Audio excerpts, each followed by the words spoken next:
Éviter la crise en ligne pour ne pas ruiner sa réputation numérique, mais aussi sa réputation tout court. C'est ce que propose Synthesio, une jeune pousse française créée en 2006 par deux anciens de l'ESSEC.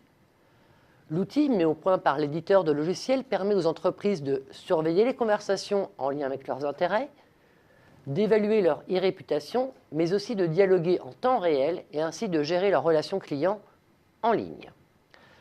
Les clients de la PME disposent d'un tableau de bord qui synthétise l'ensemble des données qui sont triées en fonction de plusieurs critères comme la langue utilisée, le sentiment positif ou négatif des conversations et l'influence des internautes sur lesquels la marque pourra alors concentrer ses efforts.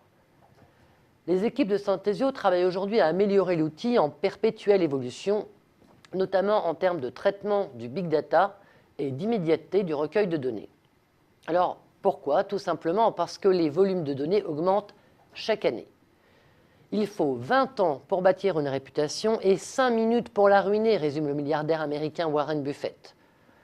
Et c'est vrai qu'à l'heure d'Internet et des réseaux sociaux, un bad buzz, et c'est le cours de bourse qui plonge et les ventes qui reculent, sans compter les dégâts d'image, bien sûr. Alors autant dire que surveiller sa réputation en ligne est devenu un enjeu majeur pour les entreprises, et donc un marché. Apparu en France en 2007, celui-ci dépasse les 200 millions d'euros. Un marché de l'e-réputation qui suscite la convoitise de nombreux acteurs. Mais là où certains éditeurs de logiciels sont en difficulté, d'autres réussissent à lever des fonds.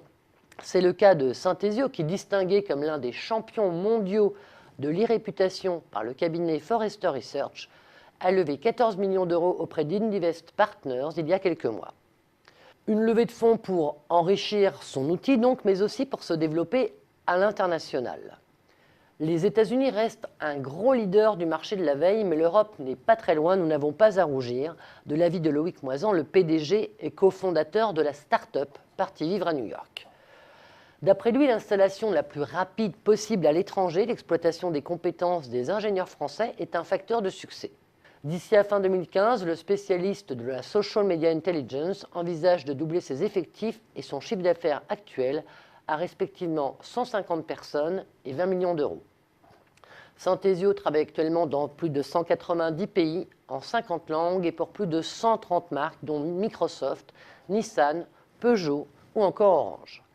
Présente à l'international depuis 8 ans, elle compte des bureaux à Paris, Londres, New York et Singapour et réalise déjà 70% de son activité hors de France. Alors reste une question, quels acteurs indépendants de l'e-réputation pourraient résister aux Google, Facebook et autres Twitter si un jour ces derniers décidaient à leur tour de développer leurs solutions de surveillance et de mesure des conversations en ligne?